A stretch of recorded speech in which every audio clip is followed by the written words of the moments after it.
Only two things are known for sure about the mysterious Pyro. It sets things on fire and it doesn't speak. It's a fearsome, inscrutable, on-fire Frankenstein of a man, if he even is a man. Only two things, Valve? Get ready to add to that list.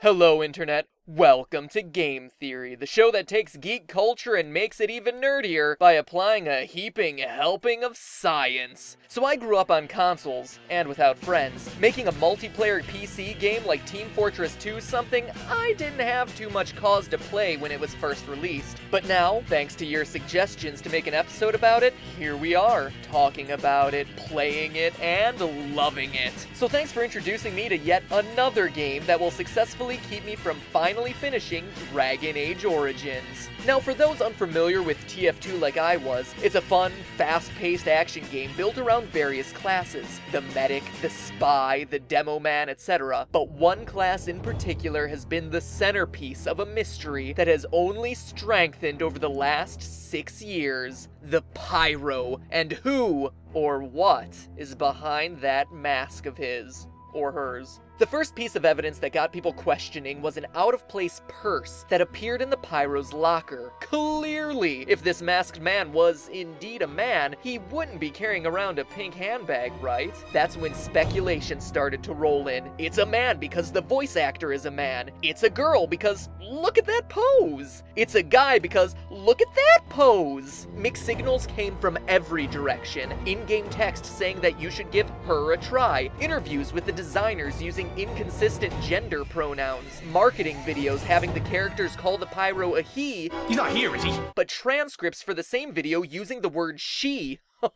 And let's not forget Pyroland, a sugar-coated rainbow fantasy set to the tune of Do You Believe in Magic, in which the Pyro gleefully skips around while the Lovin' Spoonful sing about the magic in a young girl's heart. Then the designers go and add another layer to the conspiracy by hiding a female gender symbol in the cotton candy clouds. In short, the internet has been collectively chasing its tails as Valve purposely misdirects everyone to keep this mystery going. But I say no more.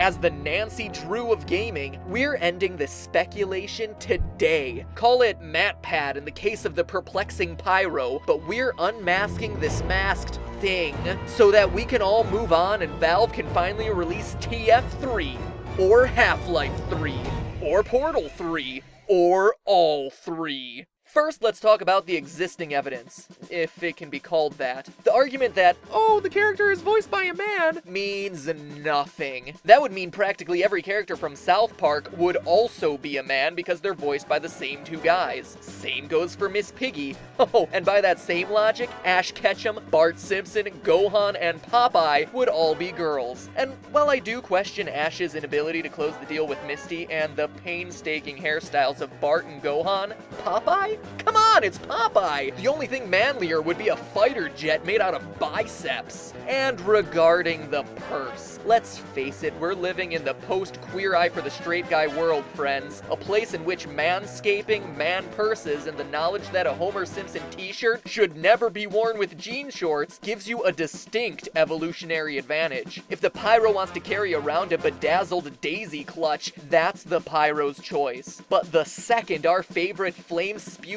she-male admits to knowing it's called a clutch, then we can start to draw conclusions. In short, all evidence up to this point has been based on stereotype. I'm removing that entirely from the equation and instead looking at the indisputable facts, the Pyro's body and behavior. The basis of my argument? Sexual dimorphism. Sexual dimorphism is the scientific term for physical differences between males and females of a species. Many extreme examples exist. Peacocks versus peahens, for instance. So what is a man, other than a miserable little pile of secrets? Well, aside from the obvious, Men tend to be taller, have more hair, and have bigger Adam's apples, while women tend to live longer, have larger digestive organs, and resist heat better. And while that stuff's all well and good, it doesn't do much for identifying someone who's covered from head to toe in a flame-retardant suit. For us, the answer actually lies in the finger.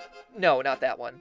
That one. Actually, those two. The relative length of the index finger compared to that of the ring finger can actually tell you whether someone is a guy or a girl. This is called the digit ratio theory, and it's all affected by how much testosterone you're exposed to in the womb, meaning that men who get drenched in the stuff before birth tend to have longer ring fingers than index fingers. Women, on the other hand, have fingers that are a similar length.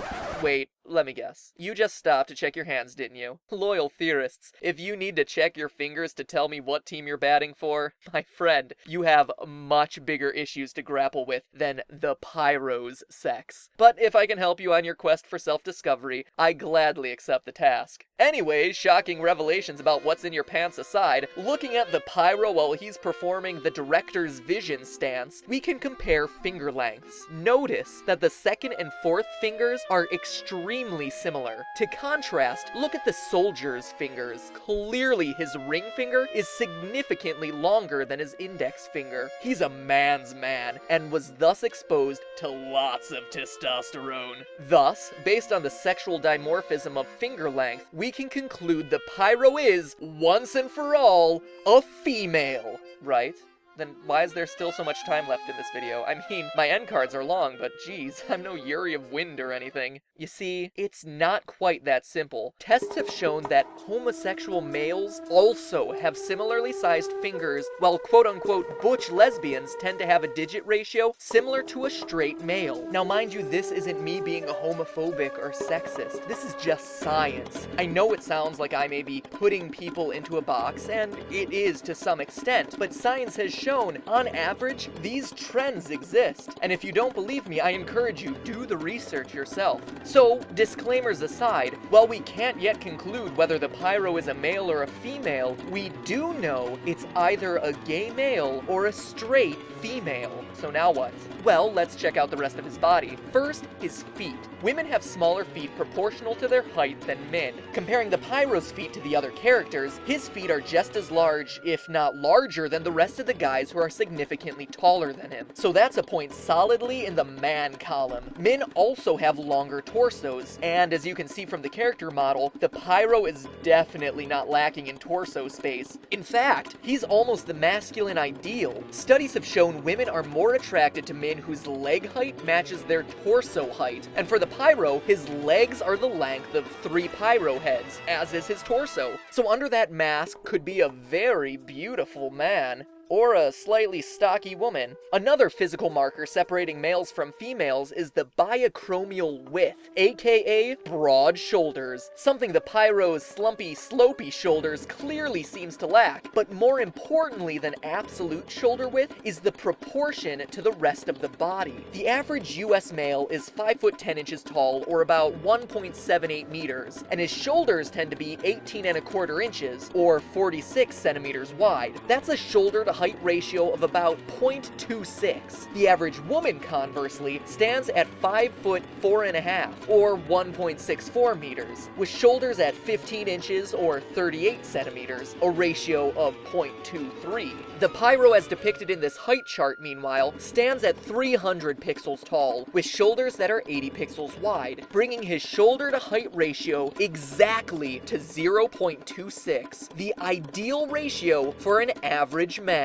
So while his biochromial width seems narrow when compared to hyper-masculine beasts like the soldier, his ratio is right on target for him to be a less testosterone-driven man. So physically, the pyro fits all the characteristics of a potentially homosexual male. But is there any other evidence? Well, in the Meet the Pyro video, we get to see the world through the pyro's eyes. And what we see is a 10-year-old girl's paradise, replete with rainbows, candy, and flying ponies. But as we all know, rainbow ponies are popular both with underage girls and a select group of 20-something males, so no strong evidence there. However, what's more important about this video is the disconnect between how the Pyro sees the world and what's actually happening. The Pyro here is experiencing an intense level of visual and auditory hallucination, a strong indicator that he suffers from schizophrenia. Schizophrenia is a mental illness that makes it difficult to differentiate between what's real and what's not real.